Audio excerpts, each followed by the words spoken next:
And I want to freestyle on this topic a little bit, so I'm not exactly sure where it's going to go, but I'll start here. Um, there's always been something about Stoicism. Let me say, most of it I think is brilliant and beautiful and super intuitive and logical and beneficial. But there's always been something about it that just I couldn't quite put my finger on it. It just didn't sit right with me. And I've learned enough about myself to recognize that maybe it's just that it's really fucking brilliant and a great idea, and it wasn't my idea. And in some weird, ridiculous, egocentric way, like I couldn't fully embrace it and accept it. Totally possible. Um, but I've been trying to understand what it is, and what I would often say, or at least the way it came off, is that my issue was like it didn't account enough for the emotional aspects of life. It was too stoic, right? It's too cold, it's too logical. And the refute I would often get, which is fair, and it's the right refute the more you learn and read about it, is that that's not really true. It's not that Stoics don't think emotions exist or they don't serve any purpose. They just try and kind of put them in their place, and not overweight them, right? Have them as like a data point, an input, but not let them control you. Your objective, logical you should be in control. And that always was true and made sense. So that's why I struggled to put my finger on exactly what the issue was. I was listening to a podcast today, though, about moodiness and irritability. And it started me down this thread of thinking, and the podcast, to philosophize this, was the podcast, but it was an old one. To the host credit, he was kind of asking questions around this, like, should we ever be moody? Should we ever be irritable? Should we ever let our emotions control us? Because if there are these tools like Stoicism or Buddhism or other things that teach us how to handle our emotions better and not become enslaved to them, do we all have like a moral responsibility to work towards that and try and get to that point? And it makes you think, like, is it ever reasonable to judge somebody for being moody, for being upset? And not to go off on a tangent, but there's this whole line of thinking where like pain, discomfort, suffering, which usually is at the root of moodiness, right? There's some general discomfort you're feeling. It's all relative. So what causes me discomfort or suffering might be very different than what causes you. But what's absolute in that is the idea that when we hit our tolerance point, right, the highest we can tolerate, we become moody.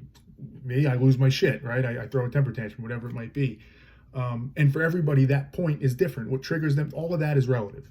The thing that's the same is that there is some point that sends us there. And back to where we were, what Stoicism and other things would say is, well, you could raise that point. You could raise that point so things don't bother you as easily. And you could move that. And there's work you can do. It's not easy, but there's work you can do to account for that. So it begs the question, back to the podcast, like, do we have a moral responsibility? And what if you take it to the extreme? Should we ever get to a point where we don't let emotions impact us at all? And the example given in the podcast was, what if your best friend dies tragically? Just as an example, a horrible one, but an example. Is there ever a point that you can get to where that doesn't really upset you? You can just, in the spirit of understanding certain things are in your control, certain things aren't. It doesn't benefit you to allow your emotions to kind of guide you and allow you to become moody or irritable or take it out on other people. And you just, well, that happened and you kind of move on. Is it possible to get to that point? And I would even ask the question slightly differently, and maybe more importantly, should we ever want to get to that point? And I think that question, to bring it full circle, ties back to the Stoicism critique. Because what I think, and I may totally be wrong in this, the reason I make these videos, partially, I know not many people watch them, but is to hear if I'm wrong, right? My goal is to get to a better place, to the truth. Logic should win. But if the goal of Stoicism is to put those emotions in perspective where they belong, to not let them control you and kind of put them in a box, and it's not that they don't exist, it's not that you don't feel them, but they only get so much, they only get to impact you so much. Eventually to the point where you could say, I don't even feel them anymore. What's the implication of that? And even if you never hit that idea where you don't feel any emotions, right? Your best friend dies and you don't care, but you can control them more. What's the unintended consequence of that? Because even if you're not void of emotion, even if you're not saying my initial incorrect critique of Stoicism, which is like they believe emotions are useless or you shouldn't have them,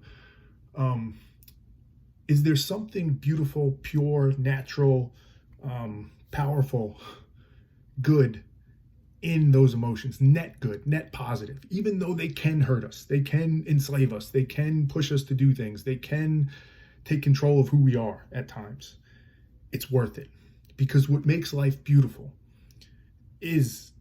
are those emotions, is the ability to be consumed by them. And that trade-off to say, if I have to do this work to better control my emotions and kind of put it into that proper perspective, well, I have to do that across the board. If I'm not going to get upset when my friend dies, I'm not going to get excited when my child's born, or whatever the other amazing thing is for you. And on a very base level, right? So I think some people would still come back with that same critique of my critique and say, no. Like, you can still be happy when good things happen. You should feel those emotions. Yeah, I understand that aspirationally you should, and quote unquote, the rules of Stoicism allow you to do that. But is that real? The way we're wired, the way human nature is, the way we function, the way our minds work, is it possible for us to turn it on and off when we want to say, I'm not going to let this thing upset me, even though I'm feeling discomfort and pain, in which naturally I should be upset. But I am going to allow this thing to impact me and make me happy. Do we actually have the right or ability to do that? Ability probably being the right question there. And on a very deep level, should we ever want that? Even if we have the ability, does it change what we are? Does it detract from our humanity? Does it remove things like compassion and empathy and humility and a lot of beautiful things that take some degree of emotion to actually allow them to live in this world? I don't know. I honestly don't know. I don't know the answer. Maybe Stoicism has a good answer to that. Maybe I'm asking the question, which isn't actually a logical question, or maybe not. Maybe there's something in how we handle our emotions where we're actually better off, net, swimming in them, embracing them, allowing them to have some control over us. It feels wrong to say that. It feels like in many instances that's not the case, but maybe, and I'm not sure, and this is super arrogant to say, but I'm not saying it because I think it's just the question. Have Stoics considered that deeply enough? The second, third, fourth hand implications, the unintended implications, perhaps, of doing that work to be more like a Stoic, to put your emotions in the proper perspective. I don't know.